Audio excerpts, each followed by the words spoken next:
This week from the Global Lane, where in the world? We'll take you to Mongolia. When you hear about that country, you probably think of Genghis Kahn and the Mongol hordes, right? Well, George Thomas fills us in about a new spirit moving throughout that ancient land. On the home front, will President Trump's new strategy for Afghanistan be enough to defeat the Taliban once and for all? Eric Rosales provides the latest. And we've heard many allegations about Russian collusion. Well, what about the Obama Justice Department and the DNC? We'll hear from the ACLJ's Jordan Seculo on what he's learned about the Bill Clinton-Loretta Lynch tarmac meeting and computer hackers at the DNC. And we'll set it straight on the G.O.P. and Obamacare. Republicans promised to repeal and replace, but then they failed to do it. We'll talk to a Virginia lawyer who's suing the party for racketeering and not living up to its promises. And finally, I'll drive it home with a look at racism in America and a viral video that's helping people rethink their prejudices. And it's all here right now on the Global Lane. Most students of world history can tell you about Genghis Khan and the Mongol Empire of the 13th century, but few of us know about it today.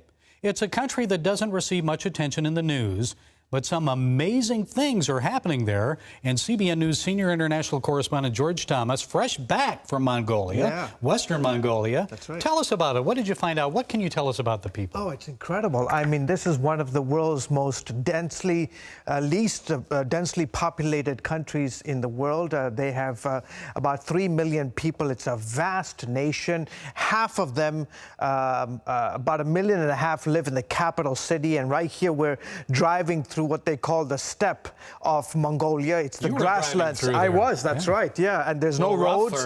No, it's beautiful. A little different than Virginia Beach. Oh, of course, absolutely. But you know, there are more horses. Get this, Gary, there are more horses in Mongolia than humans. There are millions of horses. And in fact, we went during the time of the year, what they call is the world's biggest horse race in the world, and it takes place, about 200,000 horses take place. But this is what Mongolia looks like. It's vast. Oh my goodness, barren. It's just absolutely barren grassland. The majority, half of the country, 3/4 of the country live a sort of nomadic lifestyle where they raise horses, sheep. What faith do the people have there? Do they have any faith? Yeah, they do. So they typically follow shamanism, some Buddhism, Tibetan Buddhism. But when you mentioned in your opening monologue here during the 13th century with Genghis Khan, at one point had the largest empire in the world back in the 13th century. And during that time period, shamanism, Buddhism, Christianity, Islam were allowed to flourish. 26 years ago, I understand there are only about 10 Christians in the whole country. Right? Yeah, in the whole country. And today, what, about 60,000? How did that happen? Yeah, I mean, most of that happened primarily, Gary, because of missionaries, people from the West, America, Europe, Australia, New Zealand. They went to this very remote part of the world, sandwiched between Russia China to the north, Russia to the south. It was a very closed country, an outpost of communism, the former Soviet Empire. And then over the last 26, 27 years, missionaries would go into the country and, they would share the gospel. The church is struggling. I will tell you that. I've got a story that's coming up on CBN News fairly soon. The church is struggling because modernity has hit this country, and the young people are immersed in technology and commercialism. Many temptations, consumerism, materialism has distracted, and in some ways distracted the church also. As it has here in the U.S. Exactly, right. It's not just in Mongolia. But the church is, it's a first-generation church, if you think about it. You've been to China, as I have. It's a first-generation church. And so the Christians that you see in the country are first-generation. So they don't have anybody's spiritual shoulders to stand on. And so they're learning it as they go. It's a very young church. And they're going through some very difficult times. But they, keep their eyes on the Lord, and they believe that as they continue to sow seeds and as they continue to make the name of Christ famous in their country, that people's hearts will be turned. And there's some evangelists that you joined that you were with. They're from Mission Eurasia. That's right. Tell me about their children's camps, George, because this is amazing. Yeah, it's terrific. I mean, so what they want to do is Mission Eurasia, they're based out of Chicago, and they will hold these camps throughout the year, dozens of them throughout the western part of the country, the remote parts of the country. So they combine sports and other outdoor activities. And then these Russian missionaries, you've got Natasha here, they will introduce young Mongolians to the gospel. In fact, we interviewed young men, young boys and girls who had never heard the story of creation. It was the first time that they had ever heard that this God had created mankind, the creatures of the air and the sea. The desire and the hope and prayer is that these young boys and girls will be the future leaders of the country, and they will carry with them the gospel of Jesus Christ. You met one young 22-year-old woman who had been reached when she was younger. That's right. Tell us a little bit about her. Well, she came to one of these camps, and that's her right there. When she was 7 years old, one of the camp leaders shared the gospel with her. And now she's 22. She just graduated. When I met her a few weeks prior, she had just graduated from Bible school. Wow. And it was in the camp that she was, that God deposited in her heart the Great Commission and said, look, I want you to not only reach your own people with the gospel of Jesus Christ, but I want you to go to the rest of the world. And I want you to be a missionary, a Mongolian missionary. Never heard of one. I know, exactly, right? I've never met a Mongolian missionary. I haven't either. We appreciate you doing these stories, absolutely. And I remember the Batwa Pygmies that you did not too long ago. In Africa. So keep going to these unreached people groups, doing these stories. We need to hear the good news. Amen. The good news today. And Amen. So how can people find out more? Well, they can go to cbnnews.com. They can we've got some terrific pictures from my excursion, my adventure through the steppes of Mongolia. They can go to Mission Eurasia, Orphans Promise, ministry of CBN here is doing a lot of terrific work in Mongolia, in Russia and China. But go online, and there are so many great ministries like CBN, Orphans Promise, Operation Blessing International, Mission Eurasia that are just doing fantastic work, and these folks are right there on the edge. Well, thanks for being here today. We look forward to your next report. Yeah, terrific. After 16 years of war in Afghanistan, President Trump says the United States is not about to cut and run. He's unveiled a new strategy for South Asia. And our man in Washington, Eric Rosales, is here to fill us in. Eric, what did the president say? What's the new policy?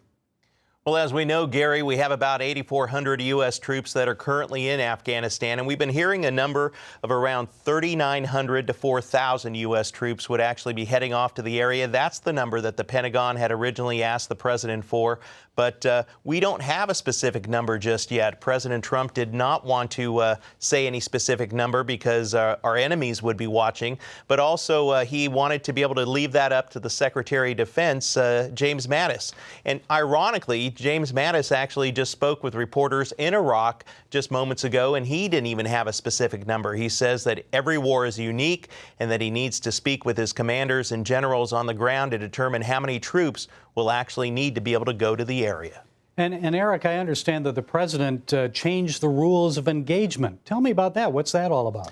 Yeah, that is the biggest issue, and that's the biggest change that we're going to see in this war in Afghanistan. We're no longer in a nation-building effort with our hands tied on fighting the Taliban and things like that. During the Obama administration, President Trump says, no, we are going to be there to kill the Taliban, and it's going to be a very powerful and swift action, and we are going to be there to win this war. That's what he kept saying. And kill the enemy, I think he... That's right, and to kill the Taliban. Now why? Why just the Taliban? Are there other groups that he's targeting?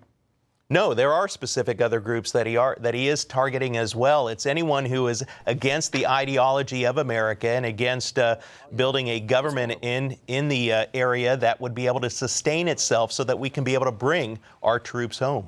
And I saw where he reminded everyone that 9/11 happened because of Afghanistan and that is right. Militant Islamists that were running around freely there. That's right. Militant Islamics, it's kind of a safe haven. Pakistan is known that as a safe haven for Afghanistan fighters who are against coalition forces. So he actually wants to put the pressure on Pakistan that you're either with us, we're giving them millions of dollars, and you're either with us or you're against us. And that would be in the form of sanctions, tougher sanctions that they could actually speak. And he also put the pressure on India to provide more financial support in the near future to be able to build this country up and so it can sustain its own. So it's a little interesting how the U.S. will have to position that between those two powers, nuclear powers, I might add. Exactly. It's going to be a very delicate process, but, I'm sure that between the Secretary of State, Tillerson, he'll be able to handle that, along with Mattis, be able to bring in his troops and generals and help smooth this all over. But the main thing is just being there to kill the Taliban and to actually make this country better so that we can be able to bring our troops home eventually. So we're looking at something like probably close to 13,000 American troops there eventually. He's not saying, but if you look at the Pentagon numbers, as you said. So it is America's longest running war, Eric. So what makes the president think the Taliban and others will be finally defeated there in Afghanistan? Well, that's going to be interesting to see. I mean, he's actually relying on his generals more than any other administration. As we know, he surrounded himself with these generals from all the way from Mattis to Kelly. He wants to be able to get their input to be able to figure out, okay, what do we need to do to be able to end this war? This has been a war that has cost trillions of dollars, and there has to be an end. We're hearing on Capitol Hill as well that a number of senators and congressmen up there, they want to debate. They want to be able to debate and find out if funding for this war should continue. And he is keeping it open-ended, is he not? Yes, he is. He is keeping it open-ended. Okay, Eric Rosales, we'll have to wait and see what happens. Thanks so much for joining us from Washington. You got it. Before Washington politicians started banging their drums about Russia, evidence suggested real, provable collusion actually occurred at the DNC, where Hillary Clinton supporters acted to deny Bernie Sanders the nomination.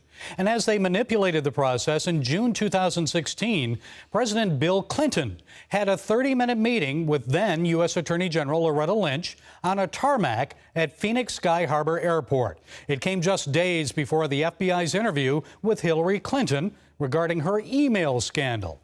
Well, the American Center for Law and Justice has just obtained some relevant documents in an attempt to uncover the truth about possible collusion between the Department of Justice, the FBI, and the Clinton campaign to clear Mrs. Clinton of any wrongdoing.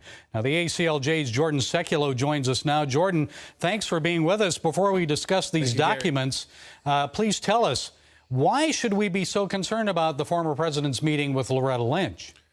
We did not have an attorney general who recused herself even after this meeting from the investigation. Loretta Lynch was still in control of the Department of Justice and thus in control of the FBI and could make the ultimate call on any matter involving Hillary Clinton.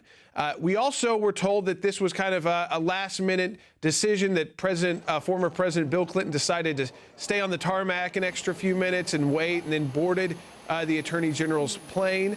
But we have in what we've obtained, in the 413 pages we obtained from the Department of Justice, we actually have an interesting email, and it goes to someone who is now actually, was a DOJ spokesperson, is now the spokesperson for, Gary, as you mentioned, Russia, the special counsel, this individual named Peter Carr. And he's asked by a Washington Post reporter if, and we don't get the response, that's redacted, if the security details of President Clinton and at the time Attorney General Lynch had basically worked together, because her security detail would be the FBI. Why is that important? Well, back in the summer, the FBI received our FOIA request, so more than a year ago, and so did Department of Justice. Department of Justice, Gary, never responded. We had to take them to court. That's how we got the 413 pages initially, just a couple of weeks ago. And the FBI, Gary, told us they got nothing. Well, they lied about that then. Right. Was that a lie? They lied. Mm-hmm. They lied. So just a few days ago, Gary, I hold it up in my hand. This is very unusual. First, they sent us a letter in October saying, we looked, we've got nothing in relation to this meeting. Then the FOIA came out from the Department of Justice. They have separate offices. And then a week after that, we made some phone calls to the FBI and said, hey, you know, there's FBI agents and FBI officials on these emails, and there's FBI redactions in these documents. So what's going to change here? They didn't respond, and then we got the letter in the mail. Hey, we've reopened your Freedom of Information Act request. And the timing of this, the former president of the United States, met with the sitting U.S. Attorney General on a tarmac in Phoenix just days before his wife was to give testimony before the FBI on an investigation. What's up with that? Right. And just about 10 days before the investigation for the first time was closed. And this becomes very relevant, Gary, because Jim Comey has reintroduced this in his testimony under oath, which led to, after his firing and his leaking of memos, you know, this special counsel investigation.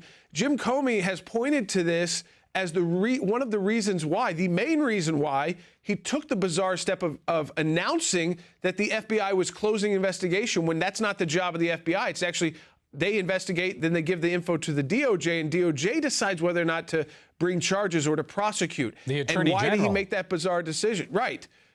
He said he did this because this meeting was so upsetting to him. Yet, FBI officials were working with Department of Justice officials on the day of the meeting, on the days following the meeting, and the press to play down the story. It sure seems like the FBI was being very partisan, and I want to talk about something else here. The DNC and Debbie Wasserman Schultz. Now, this week we saw an indictment of Pakistani IT whiz Imran Awad and his wife Hinna, who allegedly committed bank fraud.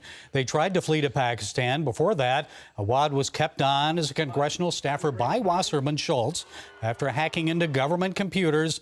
Now, she's defended her actions. What's going on here? Might there be a DNC connection, and where do you think all of this will lead, Jordan?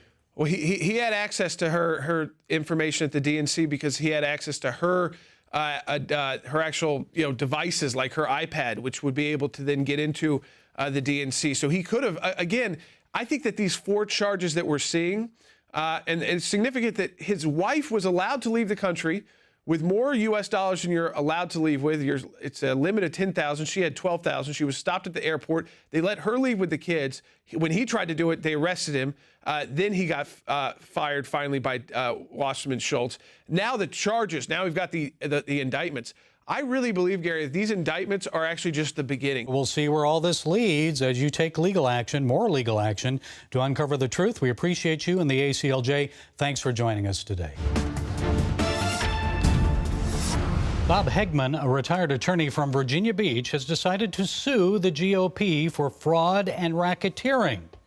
He says he wants his donations back after the party failed to repeal Obamacare. He joins us now here on the Global Lane. Bob, is this fraud, racketeering? What are your charges here? Well, it's civil RICO, which is a civil fraud, civil racketeering.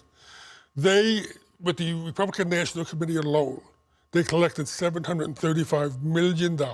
On this issue? On this issue, since 2010. At the state level, they've probably collected another $50 or $60 million, or at least. They collected all of that money, and then they simply said, well, we can't do it. You can repeal Obamacare in a 2-page piece of legislation. But you don't think they're serious? They're not. They're not going to do it. There's too much money behind it.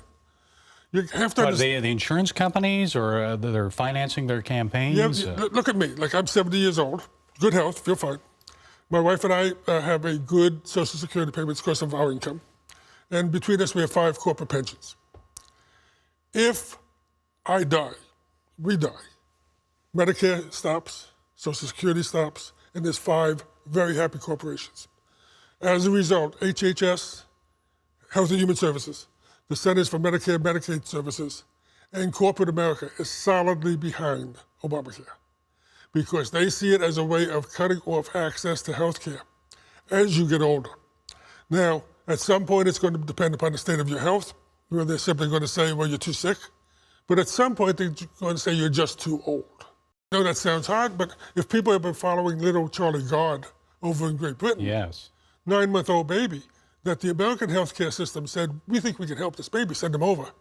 NIH, National Institute of Health, said, no, this baby doesn't deserve any more health care. What I'm trying to do is leverage the threat of having to return all that money. They took The $800 or $900 million that Republicans contributed under repeal and replace, they took it, they ran for office, and now they're taking lobbyist money from everybody who's going to profit from Obamacare, not to repeal it. So many people have offered to help me. I set up a GoFundMe site. What makes you think you're going to even get this to a hearing? Well, that's going to be up to the judge, but I have a little more faith in the judiciary than you perhaps started off with. The main battle is going to be how you cast the case. My case, when I'm going to go in, I'm going to say to the judge, this is about life and death. The money's a part of it, that's leverage. But this is about life and death. This is about the ability of the government to withhold medical care at a certain age or a certain time in your life. If I can convince the judge of that, I'm going to be in very good shape. They're going to argue the law. You know, under civil RICO, you shouldn't be able to do this. You know, well, they're going to say it doesn't fall under RICO, I'm sure. Yeah. Yes. Now, and so that's going to be the battle. The people have got to read this and follow it, and they've really got to stand up. And I really believe the evangelicals have got to stand up. They've got to go to the Republicans. And I'm talking about the House and the Senate. Hold them accountable. Gotta.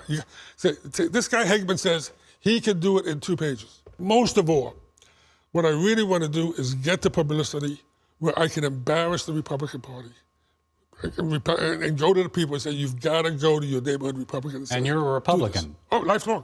Oh, let me make this clear. So it's not like this is a partisan No, I effort. ran for the Senate in New Hampshire in 2014. Donald Trump is not at fault. Donald Trump has not read the statute. Donald Trump went to the Republicans in good faith and said, help me do this. And he got played. Very simply, he got played. Okay, well, we're going to see how all of this plays out. Keep us informed. And Bob Heghmann, the man who is suing the Republican Party on health care, thanks for joining us. In recent days, racism has raised its ugly head once again here in the United States. It's always been there. It just becomes more prominent every now and then.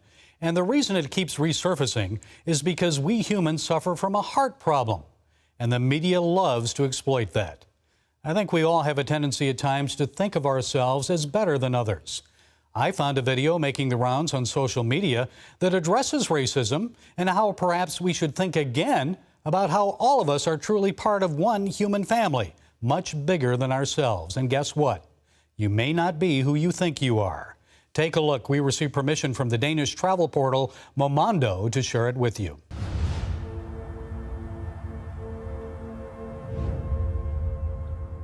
I'm proud to be English. My family have served and we've defended this country and we've been to war for this country. I'm really patriotic about Bangladesh. Well, I am 100% Icelandic, yeah, definitely. This is a Kurdish wedding with my mom in the traditional Kurdish clothes. We're just proud black, so that's it. Yeah, I think we are probably the best country in the world, if I'm honest. Think about other countries and other nationalities in the world. Are there any that you don't feel you get on with well or you won't like particularly? Germany. Yeah, I'm not a fan of the Germans. You might think they're a little bit... Particularly India and Pakistan, probably, because of the whole, the conflict. Because I have this side of me that's like, that hates Turkish people. Not people, but the government. But French? No. We're just the best, it's just fact. I'm more important than you. I don't know you, but in my opinion, I am strong and I am more important than a lot of people. How would you feel about taking a journey based on your DNA?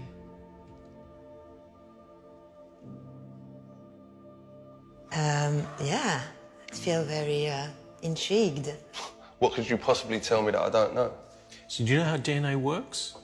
So you get half from mum and half from dad, so 50% from each of them, and they get 50% from their parents, and back and back and back.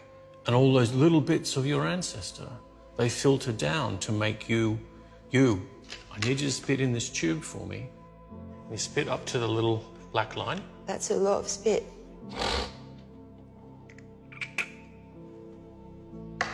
Right, the story of you is in that tube. What's it gonna tell me? It's gonna be, oh yeah, you're French, and wait, your grandparents are French, and wait. 100% Bengali. solid Iraqi. I'm Cuban. You're gonna tell me that I'm English, like I've told you.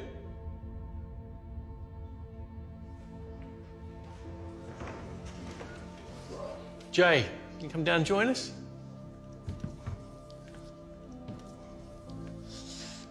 I'm a little bit nervous, I have to say. So you ready to find out your results? Will you read it out to us, please? Wow, look at me.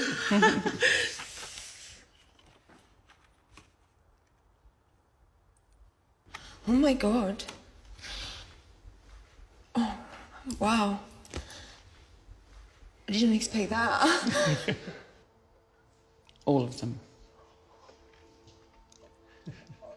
Whoa!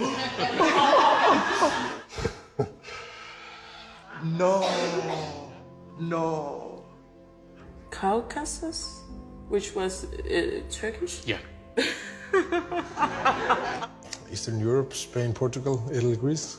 I'm 32% British. What? Great Britain, 30%. Can we 5% German? I'm Irish. Yeah. So I'm a Muslim Jew. Great Britain, 11%. Are you sure these results are mine? Eastern Europe? Iceland has definitely moved closer to Europe now. I'm gonna go a bit far right now, but this should be compulsory. There would be no such thing as like extremism in the world if people knew their heritage like that. Like, who would be stupid enough to think of such thing as like a pure race? In a way, we're all kind of cousins, in a broad sense. In a much more direct sense, you have a cousin in this room. Turn around and guess who it is.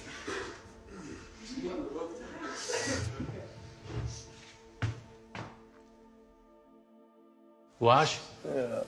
What's that? Why don't you come down here and meet your cousin? God, this is the best.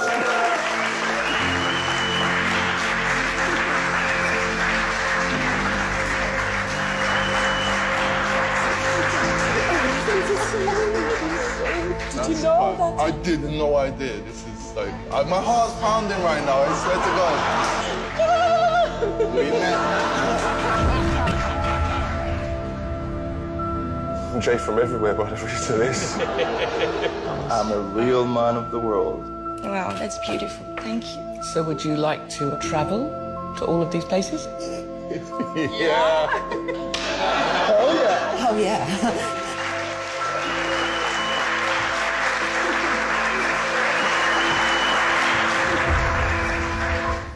You see, God created all of us, all different colors, and wants us to love Him and one another.